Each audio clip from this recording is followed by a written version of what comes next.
भारतीय महाकाव्य साहित्य में महर्षि वेदव्यास का स्थान सर्वोच्च है।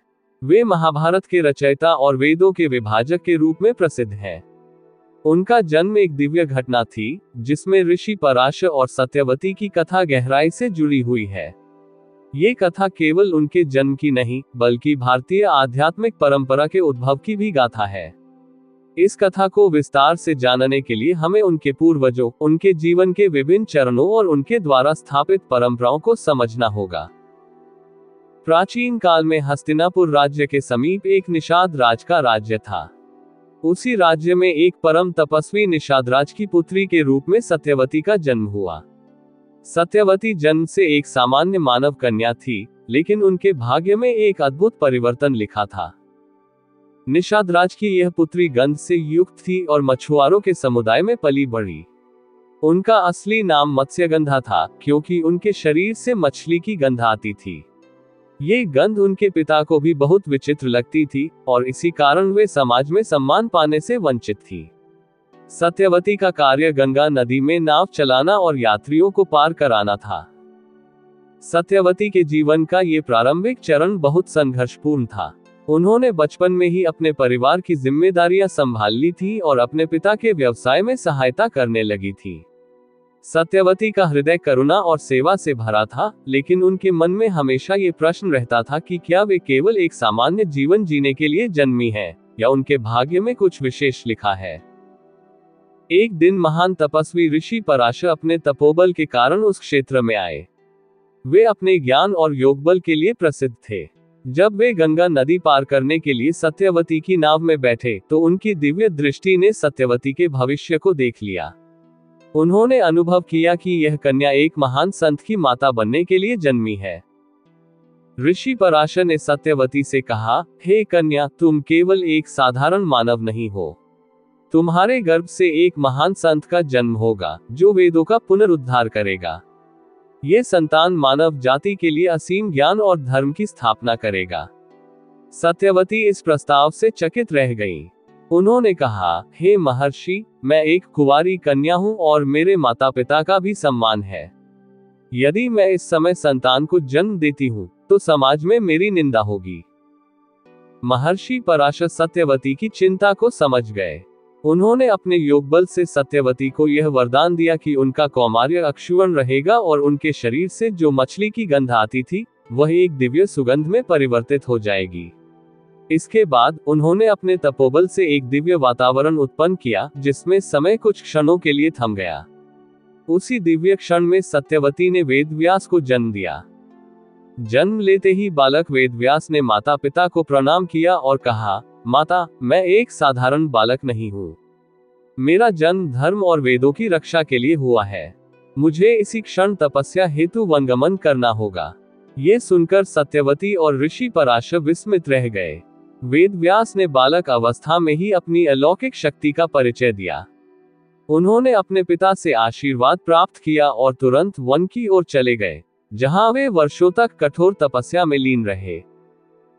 वेदव्यास ने आगे चलकर वेदों को 4 भागों में विभाजित किया: ऋग्वेद, यजुर्वेद, सामवेद और अथर्ववेद। उन्होंने महाभारत जैसा महान ग्रंथ भी लिखा, जिसे पंचम वेद कहा जाता है। उनके ज्ञान, भक्ति और तपस्या के कारण उन्हें भारतीय इतिहास और आध्यात्मिक परंपरा में सर्वोच्च स्थान प्राप्त हुआ। वेदव्यास केवल एक ऋषि ही नहीं थे, बल्कि वे भारतीय साहित्य और दर्शन के स्तंभ भी थे।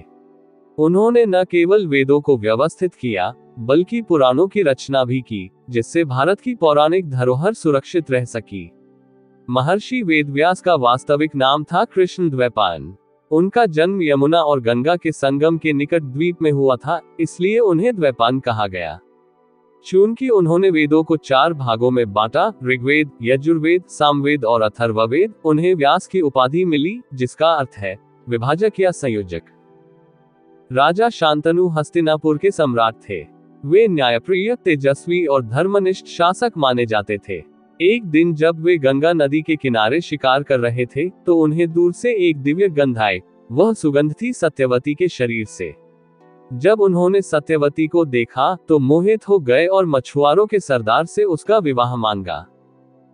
मछुआरे ने शर्त रखी, राजा, आप मेरी बेटी से विवाह कर सकते हैं, लेकिन मैं चाहता हूं कि उसके पुत्र ही आपके उत्तराधिकारी बने। अब ये समस्या थी, क्योंकि शांतनु के पहले से एक पुत्र था, देवव्रत, जो गंगा देवी से उत्पन्न थे और परम प्रतापी थे। राजा शांतनु असमंजस में पड़ गए। वे सत्यवती को चाहते थे, लेकिन अपने पुत्र देवव्रत के उत्तराधिकार को नहीं छीन सकते थे। जब देवव्रत, बाद में भीष्म कहलाए, को इस स्थिति का पता चला, तो वे स्वयं मछुआरे के पास गए और कहा, मैं न केवल सिंहासन के अधिकार का त्याग करता हूँ, बल्कि जीवन भर विवाह नहीं करूंगा, ताकि मेरी कोई संतान न हो। उनकी इस महान प्रतिज्ञा से स्वर्ग में देवताओं ने पुष्प वर्षा की और उन्हें नाम मिला, भीष्म। इस बलिदान से प्रभावित होकर मछुआरे ने सत्यवती का विवाह शांतनु से करा दिया। अब सत्यवती बनी हस्तिनापुर की महारानी। शांतनु और सत्यवती के 2 पुत्र हुए, चित्रांगद, जो अल्पायु में युद्ध में मारे गए, विचित्रवीर्य, जो युवराज बने। विचित्रवीर्य का विवाह 2 कन्याओं से हुआ, अंबिका और अंबालिका, परंतु वे भी शीघ्र ही रोग से ग्रस्त होकर मृत्यु को प्राप्त हुए। कोई उत्तराधिकारी नहीं बचा। अब हस्तिनापुर के सिंहासन पर संकट आ गया था। राजमाता सत्यवती, जो अब वृद्ध थी, बहुत चिंतित हुई। तभी उन्हें याद आया, उनका एक पुत्र है, वेदव्यास। उन्होंने उन्हें बुलवाया और आग्रह किया कि मेरे पुत्र, राजवंश को आगे बढ़ाने के लिए तुम्हें नियोग करना होगा। नियोग एक वैदिक परंपरा थी, जिसमें योग्य ब्राह्मण द्वारा विधवा रानियों से संतान उत्पन्न की जाती थी, ताकि वंश नष्ट न हो। वेदव्यास ने अंबिका, अंबालिका और एक दासी से संतान उत्पन्न की। अंबिका से जन्मा धृतराष्ट्र, जो अंधे थे। अंबालिका से जन्मा पांडु, जो रक्तविकार से पीड़ित थे। दासी से जन्मा विदुर, जो धर्म के प्रतीक थे। सत्यवती ने जीवन में 3 भूमिकाएं निभाई। एक साधारण कन्या से ऋषि की माता बनी, एक रानी के रूप में राजवंश की महारानी बनी, एक मातृशक्ति के रूप में महाभारत की नींव रखने वाली स्त्री बनी। उनके निर्णयों से ही महाभारत की घटनाएं प्रारंभ हुई। धृतराष्ट्र, पांडु और विदुर के जन्म से लेकर कौरव पांडव के संघर्ष तक सत्यवती की भूमिका केवल एक माता के रूप में नहीं थी, बल्कि उन्होंने पूरे हस्तिनापुर के भविष्य को आकार दिया। उनके निर्णयों ने महाभारत के पूरे घटनाक्रम को प्रभावित किया। वे एक साधारण मछुआरन से एक प्रभावशाली रानी बनी, और उनकी संतानों ने भारत के इतिहास को नया मोड़ दिया। महर्षि वेदव्यास एक त्रिकालदर्शी महर्षि थे। उन्होंने देखा कि कलियुग के आरंभ के साथ मनुष्य की स्मरण शक्ति, धारणा शक्ति और धर्म के प्रति निष्ठा धीरे धीरे क्षीण होती जाएगी। इसलिए उन्होंने ये संकल्प लिया कि एक ऐसा ग्रंथ रचूंगा जिसमें वेदों, उपनिषदों, धर्मशास्त्रों, इतिहास और नीति का सार हो, ताकि आने वाली पीढ़ियां उसमें से जीवन का मार्गदर्शन प्राप्त कर सकें। इस महान ग्रंथ का नाम उन्होंने रखा जय, जो आगे चलकर भारत और फिर महाभारत कहलाया। व्यास जी ने महाभारत को अपने अंतःकरण में योगबल से देखा था। वह कोई कल्पना नहीं थी, बल्कि त्रिकालदर्शी दृष्टि से जो घटा था और घटेगा, सब उन्होंने अनुभव किया। अब उन्हें चाहिए था कोई ऐसा जो इस ग्रंथ को लिख सके, क्योंकि वेद व्यास इसे स्वयं नहीं लिखना चाहते थे। वे तो श्रुति परंपरा के अनुयायी थे, जहां ज्ञान कथन द्वारा आगे बढ़ता था। व्यास जी ने ब्रह्मा जी की तपस्या की और निवेदन किया, हे ब्रह्मदेव, मैं इस दिव्य ज्ञान को लिपिबद्ध कराना चाहता हूँ। कृपया ऐसा कोई दिव्य सहायक सुझाएं जो इसे बिना त्रुटि लिख सके। ब्रह्मा जी मुस्कुराए और बोले, हे महर्षि, एकमात्र श्री गणेश ही ऐसे हैं जिनकी बुद्धि विघ्न विनाशक है और जिनकी लेखनी तेज है। तुम उनकी शरण में जाओ। महर्षि वेदव्यास तुरंत श्री गणेश जी के पास पहुंचे और उन्हें साष्टांग प्रणाम कर कहा, हे गणेश, मैं एक अत्यंत गूढ़ ग्रंथ की रचना कर रहा हूँ। कृपया उसे लिखने में मेरी सहायता करें। गणेश जी ने ये प्रस्ताव स्वीकार तो कर लिया, लेकिन एक शर्त रखी, हे मुनिवर, मैं आपकी बात तभी लिखूंगा जब आप बिना रुके, बिना ठहरे मुझे सुनाते रहेंगे। यदि आप रुके तो मैं लिखना बंद कर दूंगा। व्यास जी मुस्कुराए। वह तो एक महान तपस्वी और मनीषी थे। उन्होंने उत्तर में अपनी शर्त रखी, ठीक है प्रभु, परंतु आप भी मेरी एक शर्त माने। आप कोई भी श्लोक तब तक न लिखें जब तक उसका अर्थ पूरी तरह न समझ ले। गणेश जी ने सहर्ष स्वीकार किया। तब प्रारंभ हुआ वह दिव्य लेखन कार्य जिसका कोई दूसरा उदाहरण सृष्टि में नहीं मिलता। वेदव्यास बोलते गए, गणेश जी लिखते गए। लेकिन वेदव्यास भी साधारण नहीं थे।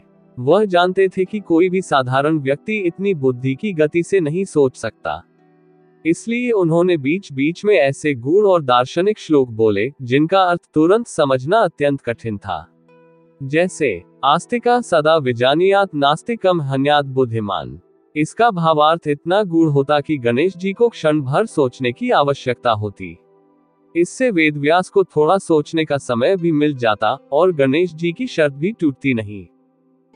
कहा जाता है कि यह लेखन कार्य लगातार कई वर्षों तक चला। न दिन का भान रहा, न रात का। गणेश जी लिखते रहे और वेदव्यास जी बोलते रहे। इसी अवधि में 1,00,000 श्लोकों का वह ग्रंथ पूर्ण हुआ जिसे हम आज महाभारत कहते हैं। ये कार्य व्यास गुफा में हुआ जो आज भी बद्रीनाथ के पास स्थित है। व्यास जी ने इस ग्रंथ को 3 खंडों में विभाजित किया। जय, जिसमें केवल धर्मयुद्ध और धर्मनीति की कथा थी, लगभग 8,800 श्लोक।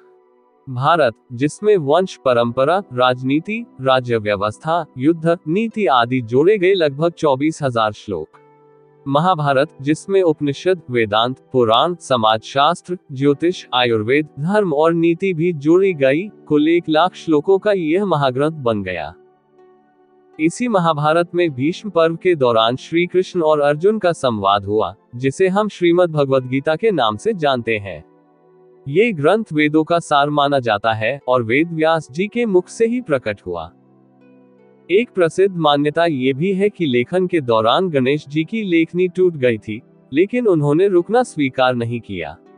उन्होंने अपना एक दांत तोड़कर उसे ही लेखनी बना लिया और लेखन जारी रखा। इसीलिए उन्हें एकदंत कहा जाता है, जिनके एक ही दांत है। ये त्याग और समर्पण का प्रतीक बन गया। ये कथा केवल एक लेखक और वाचक की कहानी नहीं है। ये ज्ञान, धैर्य, शर्तों की मर्यादा और सहयोग का ऐसा उदाहरण है जो हमें सिखाता है कैसे बुद्धि और तप एक साथ मिलकर असंभव को संभव बना सकते हैं। कैसे एक गुरु और शिष्य का संबंध केवल आदेश पालन नहीं बल्कि सम्मान और संतुलन पर आधारित होता है। महर्षि वेदव्यास ने 4 वेदों का संकलन और विभाजन किया, ऋग, यजुर, साम और अथर्व। 18 महापुराणों की रचना की, जिनमें शिव पुराण, विष्णु पुराण, देवी भागवत, गरुड़ पुराण आदि शामिल हैं। महाभारत जैसा विश्वविख्यात ग्रंथ रचा, जिसमें श्रीमद् भगवद गीता का दिव्य ज्ञान भी है। लेकिन इतना सब कुछ करने के बाद भी वेदव्यास जी के मन में एक गहरी असंतुष्टि बनी रही। वेदव्यास ने बद्रीनाथ के पास शांत पर्वतीय गुफा में ध्यान करते हुए यह विचार किया, मैंने धर्म, अर्थ, काम और मोक्ष चारों पुरुषार्थों को ग्रंथों में समाहित किया है, परंतु मेरा अंतर्मन संतुष्ट नहीं है। क्या कहीं कोई तत्व छूट गया है जो मनुष्य को पूर्ण आनंद तक पहुंचा सके? वे भीतर से अशांत थे। उनकी आत्ममंथन की स्थिति में एक दिन नारद मुनि प्रकट हुए। वही नारद जो ब्रह्मा जी के मानस पुत्र हैं और सृष्टि में भक्ति और ज्ञान का प्रसार करते हैं। वेदव्यास ने उन्हें आदरपूर्वक प्रणाम किया और अपनी चिंता साझा की। हे देवर्षि, मैंने धर्मशास्त्रों की रचना की है, वेदों का विभाजन किया है, नीति, युद्ध और योग का वर्णन किया है, फिर भी मेरा अंतःकरण शांत नहीं है। इसका कारण क्या है? नारद मुनि मुस्कुराए और बोले, हे व्यास, तुमने ज्ञान का वर्णन किया, नीति का उपदेश दिया, धर्म की महिमा बताई, परंतु भगवत भक्ति और प्रेम का निरूपण नहीं किया। जब तक मनुष्य भगवान के प्रति प्रेम और निस्वार्थ भक्ति को नहीं जानता, तब तक वह आत्म शांति नहीं पा सकता। फिर नारद जी ने अपना अनुभव साझा किया, कैसे उन्होंने पूर्व जन्म में भक्ति की साधना की थी और भगवान ने उन्हें दर्शन दिए। नारद मुनि के शब्द वेदव्यास के हृदय में गूंज उठे। उन्हें ज्ञात हुआ, अब समय है ऐसे ग्रंथ की रचना का जिसमें केवल भगवान श्रीहरि के गुण, लीला, प्रेम और भक्ति का वर्णन हो। ऐसा ग्रंथ जो केवल ज्ञान से नहीं, हृदय से पढ़ा जाए। और तब उन्होंने श्रीमद् भागवत महापुराण की रचना का संकल्प लिया। व्यास जी बद्रीनाथ के निकट नारद कुंड के पास स्थित एक गुफा में बैठ गए। उन्होंने योग बल, समाधि और ध्यान द्वारा भगवान नारायण के रूप, गुण और लीलाओं का साक्षात्कार किया। वह स्वयं लिखने लगे। अब न कोई गणेश जी को बुलाया, न किसी शर्त की आवश्यकता थी। ये लेखन प्रेम और समर्पण की गहराई से उपजा। श्रीमद् भागवत महापुराण में कुल 12 स्कंध और 18,000 श्लोक हैं।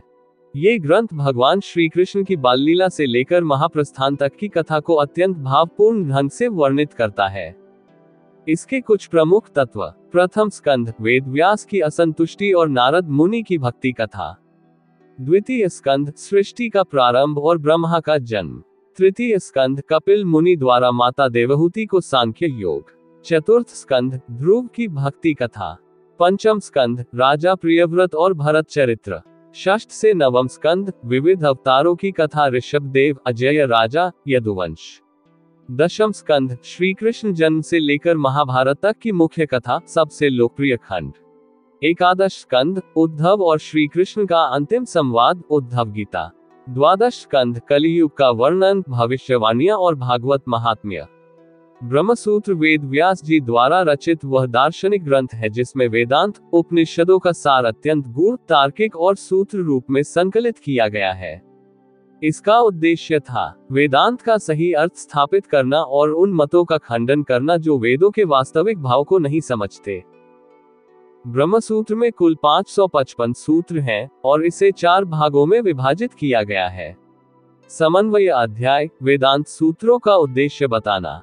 अविरोध अध्याय वेदांत और अन्य दर्शनों के बीच विरोध की स्थिति का समाधान।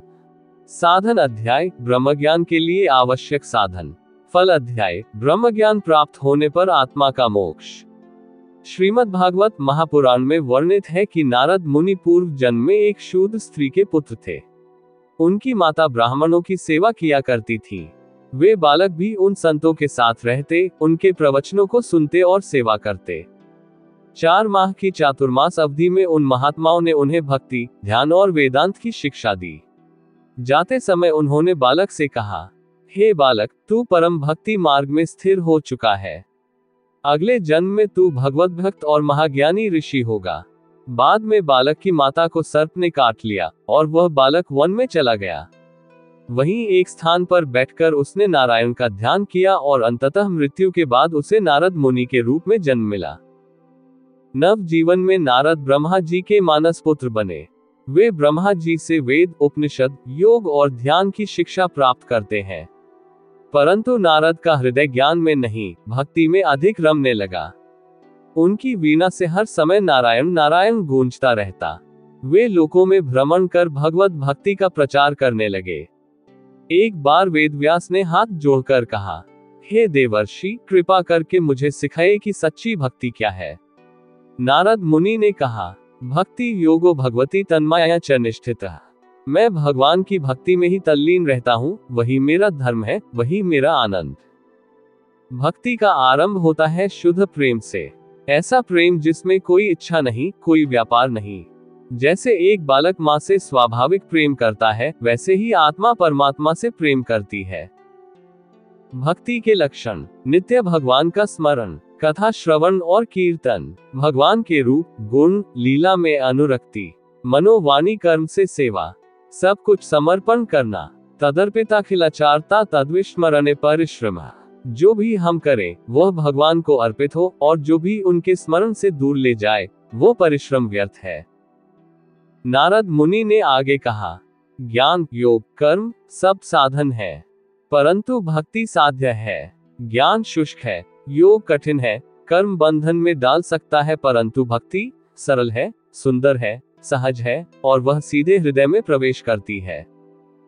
भविष्य में नारद मुनि ने नारद भक्ति सूत्र भी बताए, जो स्वयं नारायण की प्रेरणा से उनके अंतःकरण में प्रकट हुए थे।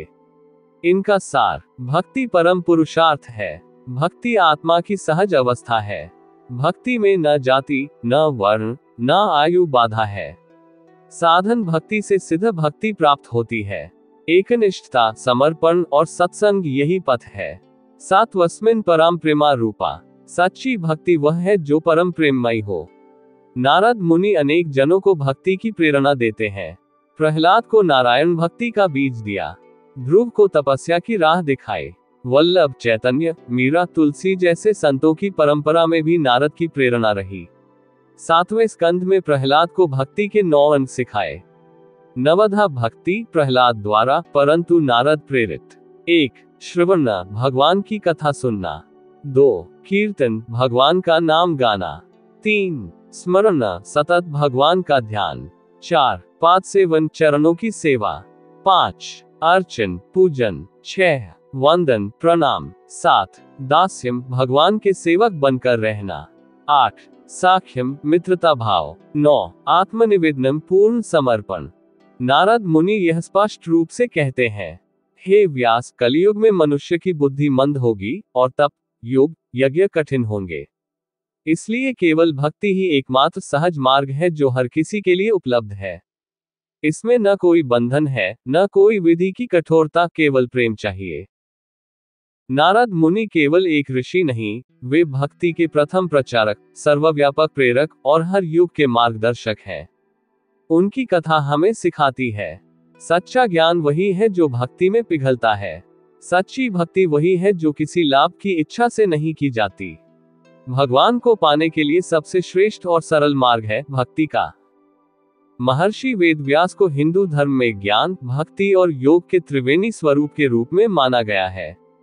वेदों का विभाजन, महाभारत की रचना, 18 महापुराणों की स्थापना, ब्रह्मसूत्र की रचना और श्रीमद् भागवत जैसा भक्ति ग्रंथ, ये सब कार्य वेदव्यास जी ने किए। ऐसे महान पुरुष को अमरत्व का वरदान क्यों और कैसे मिला, यह अब आगे सुनते हैं। चिरंजीवी कौन होते हैं? चिरंजीवी का अर्थ होता है जो चिरकाल तक जीवित रहे, जब तक ये सृष्टि है या युग समाप्त न हो।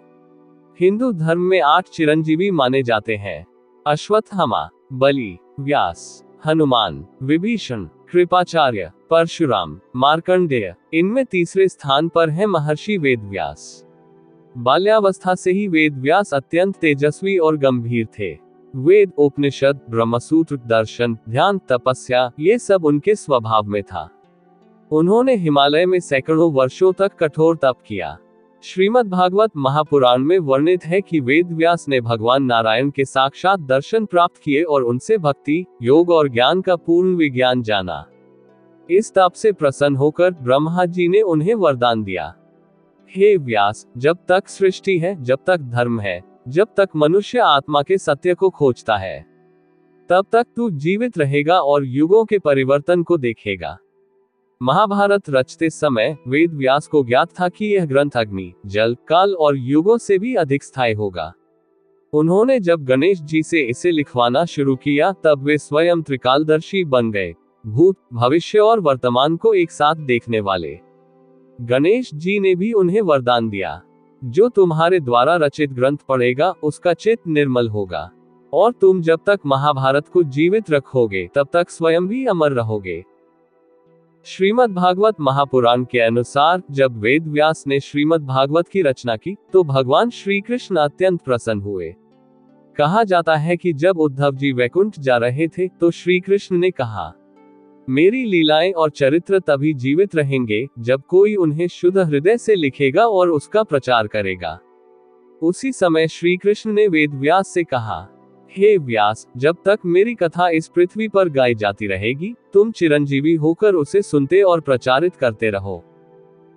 पौराणिक मान्यता है कि वेदव्यास आज भी उत्तराखंड के बदरिकाश्रम में व्यास गुफा में ध्यानस्थ अवस्था में विराजमान है। वहीं पर महर्षि नारायण भगवान विष्णु के अवतार के साथ वे नित्य श्रीमद् भागवत का पाठ करते हैं। पांडवों को स्वर्ग भेजने के बाद वे बदरिकाश्रम चले गए थे। कई संतों और ऋषियों ने ध्यान में ये साक्षात्कार किया है कि वेदव्यास अब भी वही शरीर सहित स्थित है। कलियुग के प्रारंभ में वेदव्यास ने मानवता की दयनीय स्थिति को देखकर वेदों को 4 भागों में विभाजित किया, 18 पुराणों की रचना की ताकि हर स्तर के व्यक्ति को आध्यात्मिक मार्ग मिल सके। महाभारत की रचना की, जो सामान्य मनुष्यों के लिए वेदों का सरल रूप है। श्रीमद् भागवत रचा, जो भक्ति का शुद्धतम रूप है। और फिर वे ध्यानस्थ हो गए, परंतु कलियुग के अंत तक वे अदृश्य रूप में जीवित रहेंगे। भविष्य पुराण, महाभारत और स्कंद पुराण में स्पष्ट कहा गया है, वेदव्यास नित्य जीवित हैं और जब अगला कल्प शुरू होगा तब वे फिर से वेदों का संपादन करेंगे। कुछ ग्रंथों में ये भी कहा गया है कि वेदव्यास अगले मनवंतर में सप्तर्षि होंगे और वे अगले व्यास के रूप में फिर से प्रकट होंगे। वर्तमान वेदव्यास 28वें द्वापर युग के व्यास हैं। हर द्वापर में एक नया वेद व्यास होता है। अब के व्यास हैं कृष्ण द्वैपायन वेद व्यास। वेद व्यास का चिरंजीवित्व केवल शरीर का अमरत्व नहीं है, ये धर्म की चेतना का जीवंत स्वरूप है। जब तक श्री कृष्ण का नाम, भागवत कथा और महाभारत जीवित हैं, वेद व्यास जीवित हैं। वे न केवल बद्रिकाश्रम में स्थित हैं, बल्कि हर उस स्थान पर हैं जहां ज्ञान, भक्ति और धर्म का पाठ होता है।